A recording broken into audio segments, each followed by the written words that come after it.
हिंगबगा नांदेडकर हम्पी दर्शनामध्ये आज आपण चाललोय तुंगभद्रा नदी पार करून अंजनी पर्वताकडे। तुंगभद्रा नदीला ऐतिहासिकदृष्ट्या पंपा म्हणून ओळखलं जातं आणि आज आपण ज्या शहरात आहोत त्या शहराला कशीगंधा शहर म्हणून ओळखलं जातं। त्याचं कारण म्हणजे कशीगंधा राज्य सुग्रीव आणि बाली यांचं। रामायणामध्ये या शहराचं भरपूर असं महत्त्व आहे। ते म्हणजे सीतेचं हरण झाल्यानंतर वानर सेना इथूनच गेली होती आणि इथूनच वानर सेनेनं जाऊन सीतेला वाचवलं होतं। बरं, एवढंच नाही, आता ज्या मी पायऱ्या चढतीये ते पायऱ्या म्हणजे अंजनी पर्वताकडे नेत आहेत।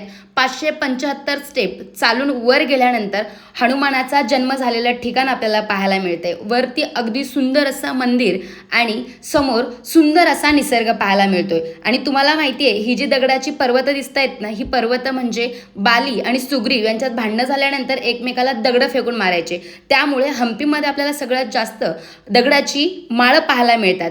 मी केसात गजरा माळून कर्नाटकी लुक करून आपली छान हम्पीच्या प्रेमामध्ये फिरत होते। हम्पीला गेल्यानंतर तुम्हाला तुमच्या आयुष्यामध्ये काय झालं होतं किंवा कुठलं टेन्शन होतं ते सगळं विसरून इतिहासात आणि त्या निसर्गात रमून जातं माणूस। त्यासाठी प्रत्येकाने एकतरी वेळा हम्पीला जायलाच हवं। आणि हम्पीचं दर्शन करत असताना माझे पूर्ण पार्ट बघायला विसरू नका। कोण कोण हम्पीला गेलेला आहे त्यांनी आवर्जून कमेंट करायला विसरू नका। माझा पार्ट कसा वाटतोय, काय चुकतंय, नक्की कमेंटमध्ये सांगा।